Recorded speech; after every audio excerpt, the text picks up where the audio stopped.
30대 후반 노처녀 딸, 알고 보니 전문 결혼 사기꾼이었습니다.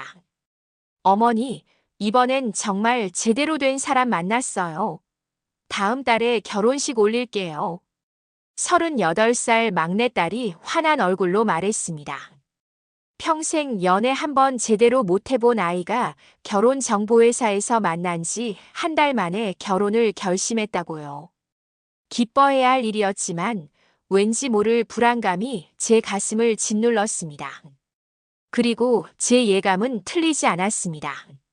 상견례 자리에서 만난 예비 사위와 그 아버지의 태도는 정상이 아니었거든요. 우리 아들이 이 정도 조건에 결혼해 주는 게 얼마나 고마운지 아세요? 안사돈의 그 말을 듣는 순간 저는 깨달았습니다. 이 결혼 절대 그냥 넘어갈 수 없다는 것을. 그리고 제가 직접 조사에 나섰습니다. 72세 할머니의 막장 결혼 사기 저지 작전, 지금부터 시작합니다. 안녕하세요, 여러분.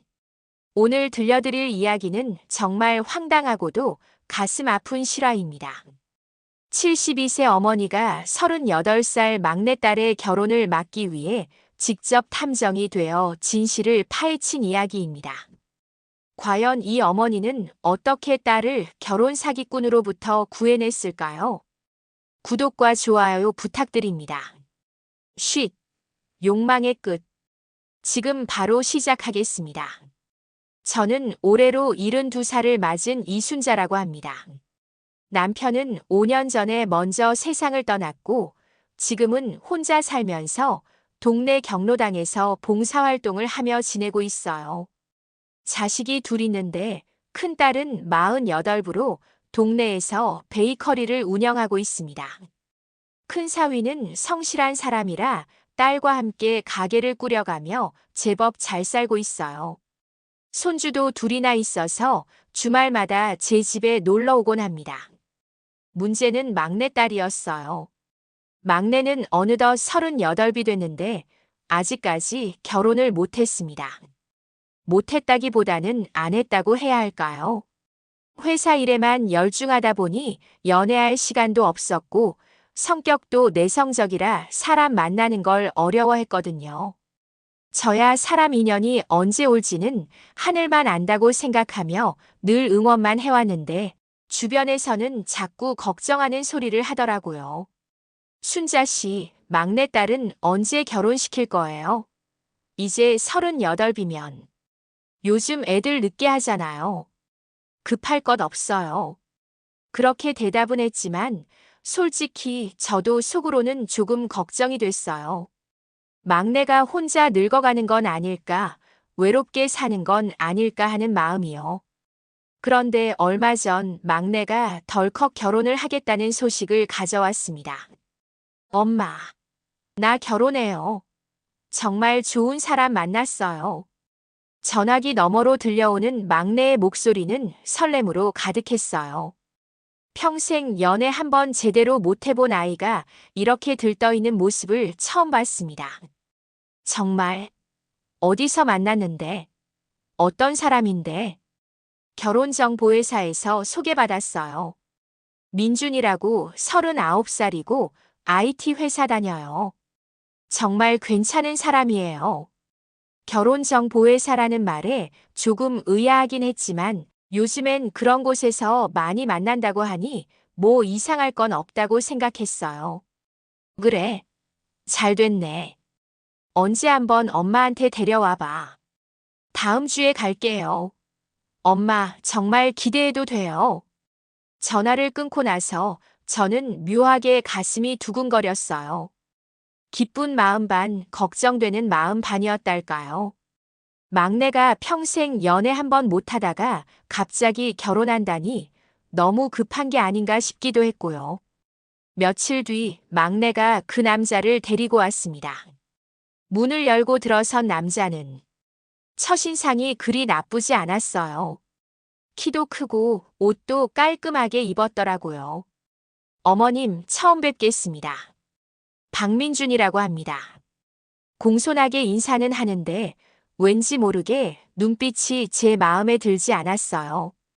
뭐랄까, 사람을 쭉 훑어보는 듯한 느낌이었달까요. 그래, 잘 왔어. 들어와서 앉아. 거실에 앉아서 이야기를 나누는데 남자가 자꾸 집안을 둘러보는 게 신경 쓰였어요. 마치 집값을 평가하는 것 같은 시선이었습니다. 어머님, 이 집은 언제부터 사신 거예요? 아, 남편이 살아계실 때 샀지. 한 20년 됐나?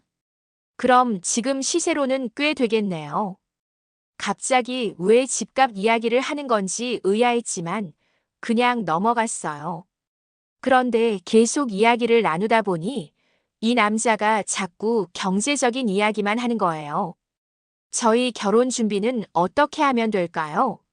요즘은 신혼집도 마련해야 하고 예물도 준비해야 하잖아요. 그야, 너희끼리 상의해서 하면 되는 거 아니야? 아, 그렇긴 한데. 보통 여자 쪽에서 많이 준비해 주시잖아요. 그 말에 저는 순간 멈칫했어요. 이게 무슨 소리지? 막내는 그저 행복한 표정으로 남자만 바라보고 있었고요.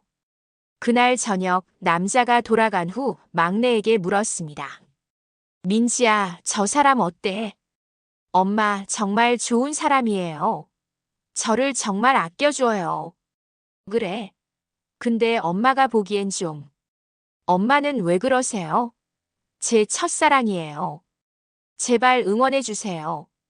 막내의 간절한 눈빛에 저는 더 이상 말을 잇지 못했습니다. 하지만 제 마음속 불안감은 점점 커져만 갔어요. 며칠 후 상견례 날짜가 잡혔습니다. 막내가 먼저 날짜를 잡자고 했어요. 만난 지 한 달밖에 안 됐는데 벌써 상견례라니 저는 좀 빠르다고 생각했지만 막내가 워낙 들떠 있어서 반대하지 못했어요. 상견례 장소는 시내에 있는 한정식 집이었습니다. 저는 큰딸과 큰사위를 데리고 갔어요. 큰딸은 미리 제게 귀띔을 했습니다. 엄마, 오늘 잘 보셔야 해요.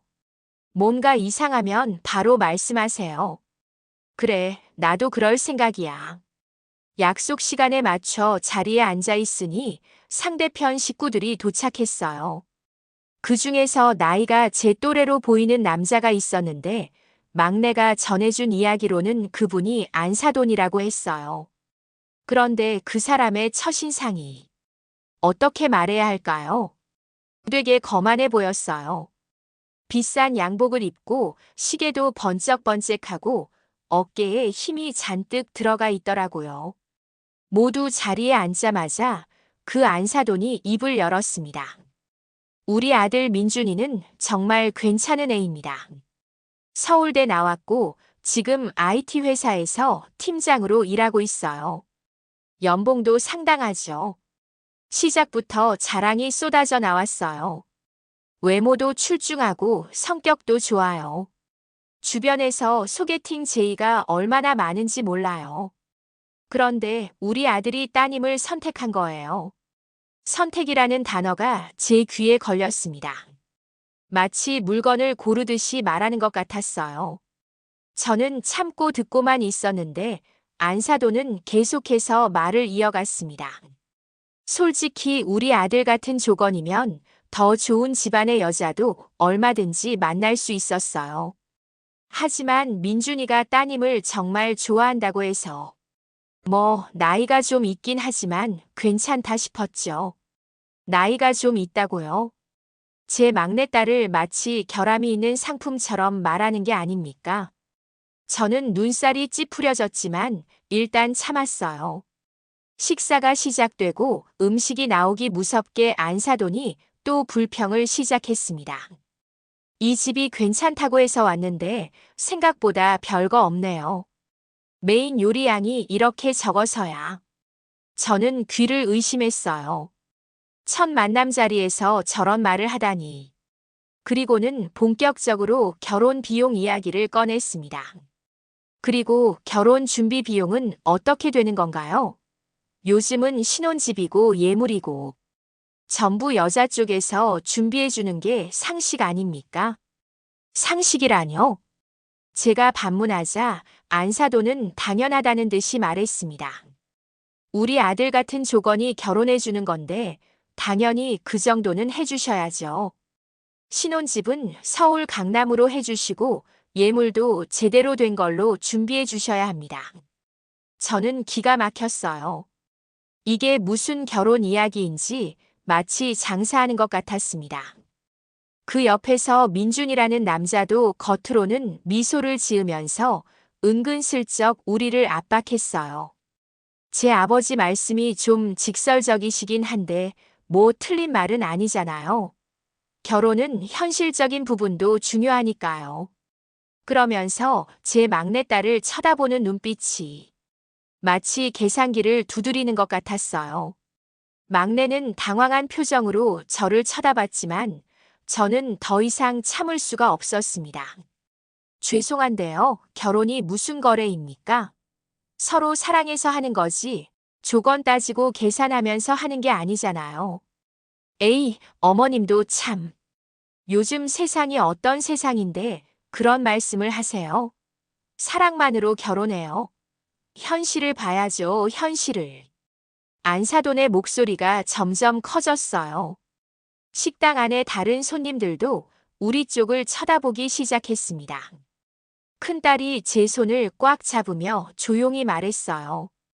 엄마, 일단 오늘은 그냥 넘어가요. 나중에 따로 이야기하자고요. 저는 억지로 마음을 가라앉히고 식사를 마쳤습니다. 하지만 집으로 돌아오는 내내 제 마음은 무거웠어요. 큰딸이 차 안에서 말했습니다. 엄마, 저 사람들 진짜 이상해요. 뭔가 꿍꿍이가 있는 것 같아요. 나도 그렇게 생각해. 근데 막내가 워낙 좋아하니까. 엄마, 그래도 막내 인생이 걸린 문제예요.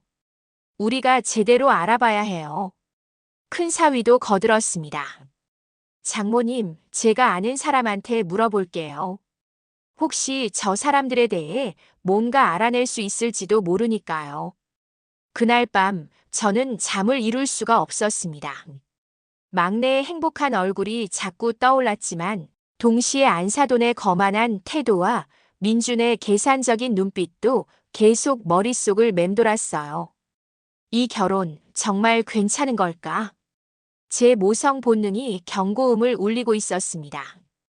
다음 날 아침 저는 일찍 일어나 경로당으로 향했습니다. 평소처럼 봉사활동을 하려고 갔는데 사실 머릿속은 온통 막내 생각뿐이었어요. 경로당에서 오래 알고 지낸 김 할머니가 제 표정을 보더니 물었습니다. 순자야, 무슨 일 있어? 얼굴이 왜 그래? 아, 막내가 결혼한다고 하는데 좀 걱정돼서요. 어머, 막내가? 잘 됐네. 근데 왜 걱정이야? 저는 상견례에서 있었던 일을 간단히 설명했어요. 김할머니는 혀를 끌끌 차며 말했습니다. 아이고, 요즘 결혼 사기꾼들이 많다던데. 조심해야 해. 특히 결혼정보회사에서 만났다면 더더욱. 결혼 사기꾼이요? 그럼. 나이 많은 여자들 노려서 결혼한다고 하면서 돈 뜯어내는 놈들 많아. TV에서도 봤어. 그 말에 제 심장이 철렁 내려앉았습니다. 설마, 우리 막내가 그런 사기꾼한테 걸린 건 아니겠지. 하지만 김 할머니의 말이 자꾸 머릿속을 맴돌았어요.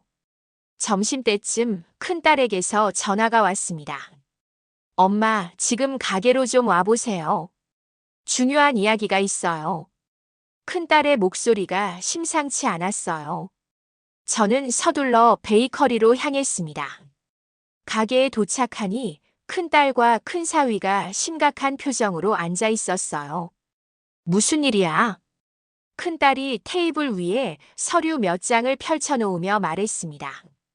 엄마, 제가 알아봤는데요.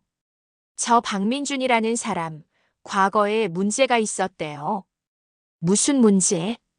3년 전에 동네 식당에서 서빙하던 아르바이트 직원한테 폭언하고 음식을 던진 적이 있대요. 그때 꽤 시끄러웠다고 하더라고요. 제 손이 떨렸습니다. 정말? 네, 그리고요. 결혼정보회사 쪽에도 알아봤는데 이 사람 과거에 두세 번 파혼한 적이 있대요. 두세 번이나? 네. 매번 여자 쪽에 과도한 경제적 요구를 해서 파혼됐대요. 그런데 또 다른 여자를 만나고 있는 거예요. 저는 의자에 주저앉았습니다. 그럼 우리 막내도 이용당하는 거구나. 큰 사위가 조심스럽게 말했습니다. 장모님, 더 자세히 알아봐야 할 것 같아요. 제가 아는 사람이 그 식당 사건의 피해자를 알고 있대요. 직접 만나볼까요? 그래야겠어. 빨리 알아봐야지. 다음 날, 저희는 그 피해자를 만나기로 했습니다. 만남 장소는 조용한 카페였어요. 피해자는 28살의 젊은 여성이었습니다. 안녕하세요. 저는 3년 전에 그 식당에서 일했던 사람이에요. 여성의 목소리는 떨리고 있었어요. 혹시 그때 일을 말씀해 주실 수 있나요? 네.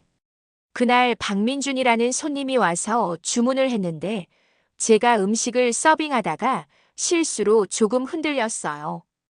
그랬더니 갑자기 화를 내면서 이게 뭐 하는 짓이야. 너 같은 게 어디서 일을 해? 라고 소리를 질렀어요. 그래서요.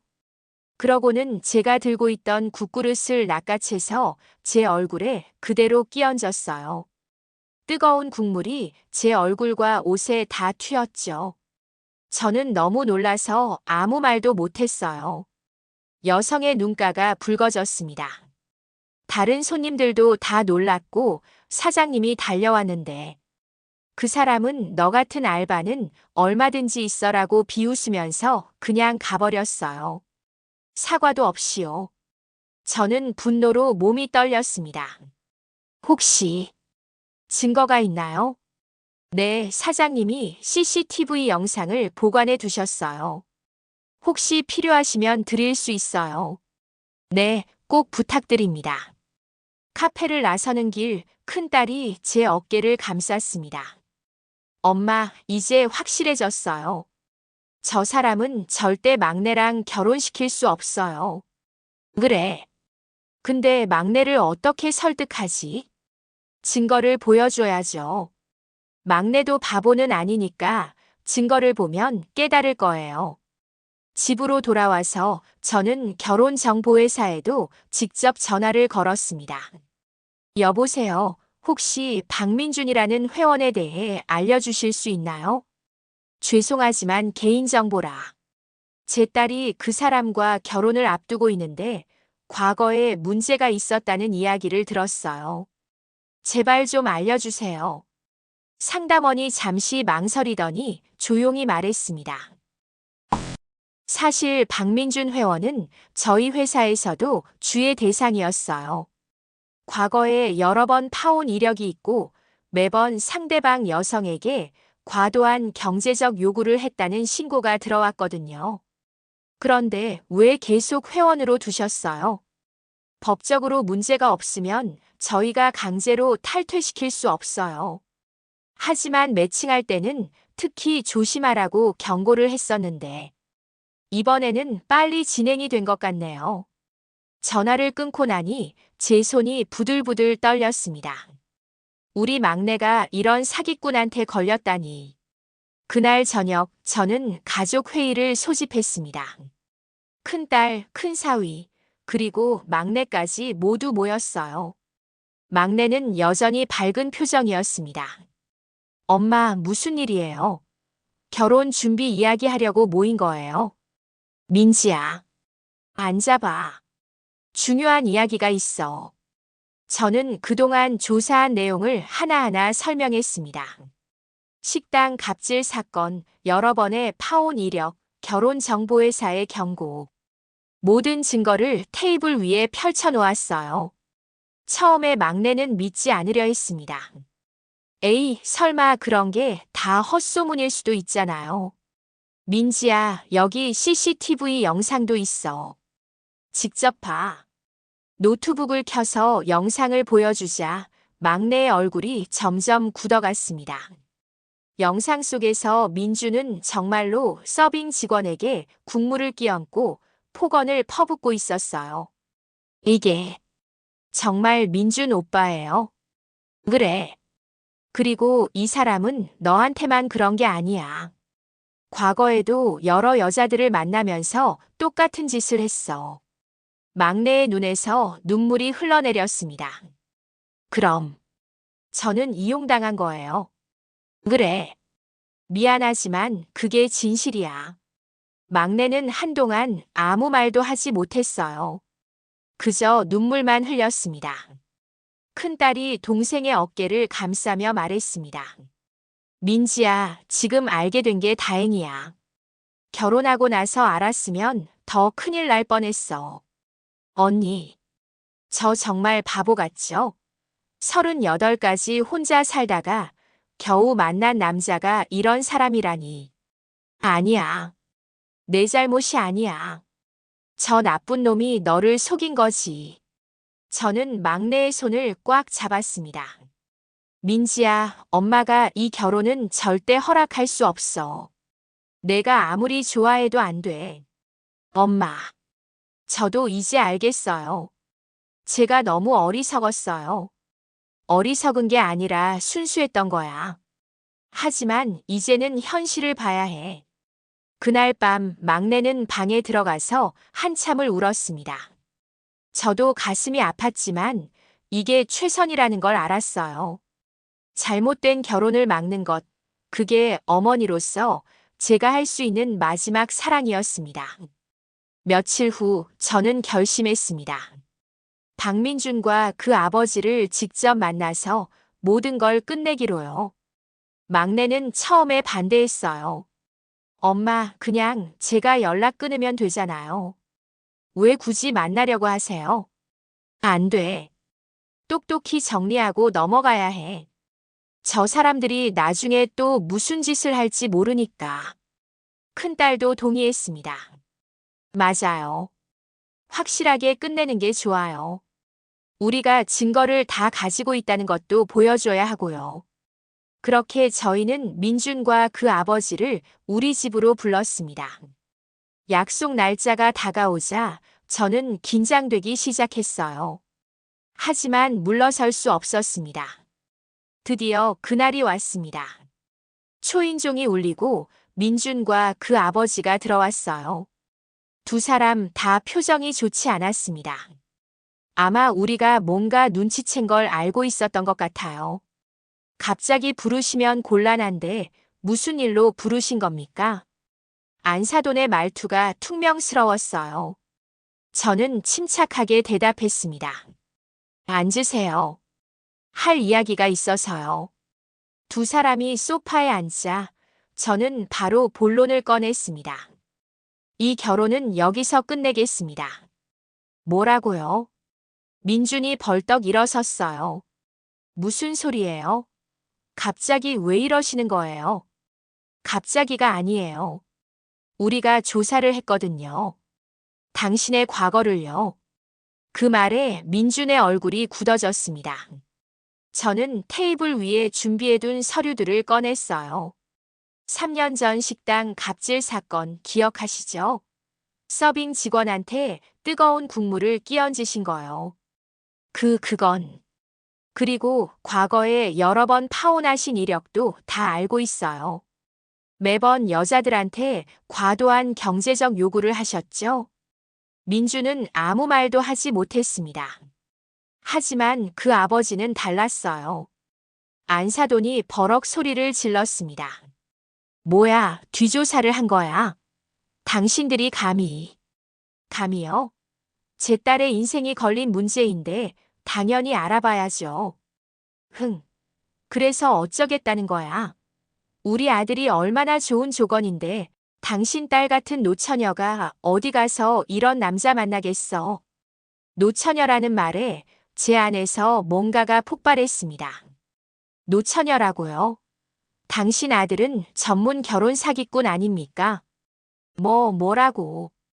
여기 증거 다 있어요. CCTV 영상, 피해자 증언, 결혼정보회사 기록까지요. 이걸 경찰에 신고하면 당신 아들 큰일 나는 거 알죠? 그 말에 두 사람의 얼굴이 새하얘졌어요. 지금 협박하는 거야. 협박이 아니라 경고예요. 우리 딸한테 다시는 연락하지 마세요. 그리고 만약 이 일을 가지고 우리 가족한테 뭔가 해코지를 하려고 하면 가만히 있지 않을 겁니다. 큰딸이 옆에서 거들었습니다. 저희 변호사도 다 준비해뒀어요.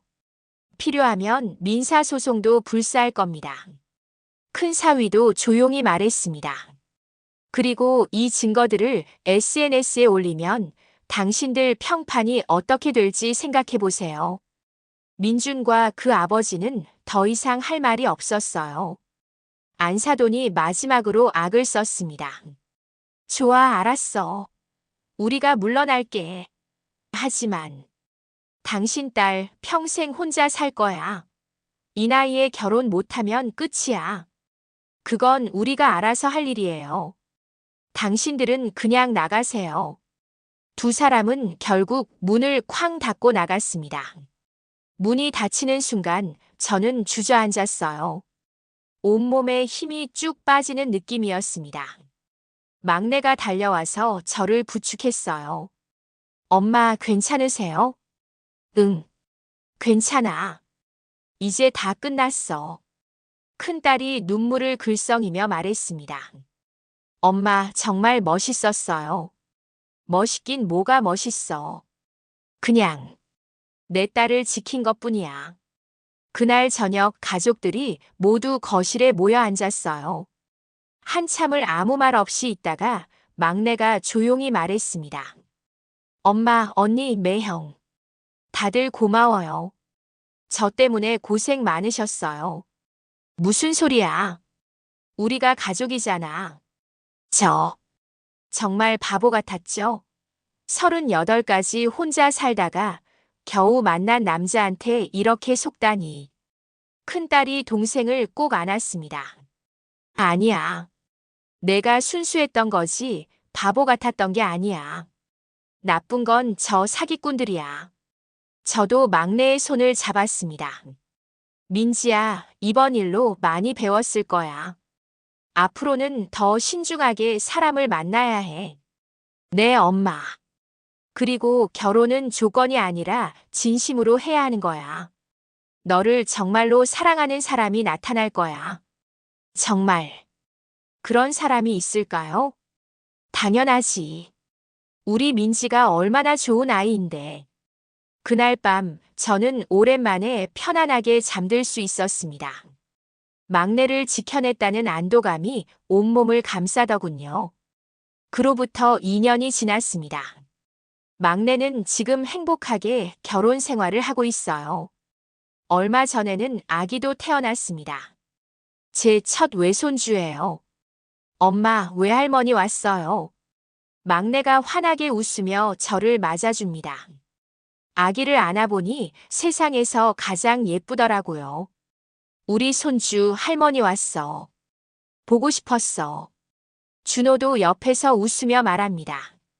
어머님, 오늘도 또 음식 잔뜩 가져오셨어요. 맨날 이러시면 안 되는데. 괜찮아. 엄마가 해주는 게 제일 맛있잖아. 정말 감사해요, 어머님. 식사를 하면서 막내가 조용히 말했어요. 엄마, 그때 생각나요? 민준이랑 일 있었을 때요. 응, 생각나지. 지금 생각하면 정말 아찔해요. 만약 엄마가 막지 않았으면. 그런 생각하지 마. 다 지나간 일이야. 그래도 정말 고마워요. 엄마가 아니었으면 저 지금 이렇게 행복하지 못했을 거예요. 민지야, 엄마는 내가 행복하면 그걸로 충분해. 저는 손주를 안고 막내의 행복한 얼굴을 보며 생각했습니다. 그때 내가 포기하지 않기를 잘했어. 72세 할머니가 탐정이 되어 딸을 지켜낸 이야기. 지금 생각하면 영화 같은 일이지만 저는 후회하지 않습니다. 가족을 지키는 것, 그게 바로 사랑이니까요. 구독과 좋아요 부탁드립니다. 쉿. 욕망의 끝.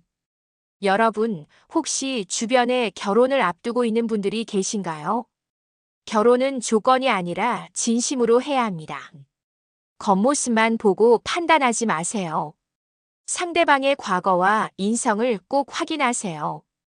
그리고 부모님의 말씀에 귀 기울이세요. 부모는 항상 자식의 행복을 바라니까요. 저는 지금도 경로당에서 봉사활동을 하면서 비슷한 처지에 있는 분들께 제 이야기를 들려줍니다. 순자 씨, 그 이야기 정말 대단해요. 대단하긴요. 그냥 엄마로서 당연한 일을 했을 뿐이에요. 가끔 막내가 손주를 데리고 경로당에 놀러 옵니다. 외할머니 보고 싶었어요. 손주가 제게 달려와 안기면 세상을 다 가진 기분이에요. 내가 그때 포기하지 않았기에 이 아이가 세상에 올 수 있었구나. 여러분께 말씀드립니다. 나이가 들어도 사랑하는 사람을 지킬 힘은 충분히 있습니다. 포기하지 마세요. 끝까지 싸우세요. 그게 바로 가족이니까요. 긴 이야기를 끝까지 들어주셔서 감사합니다. 여러분 모두 행복하시길 바랍니다.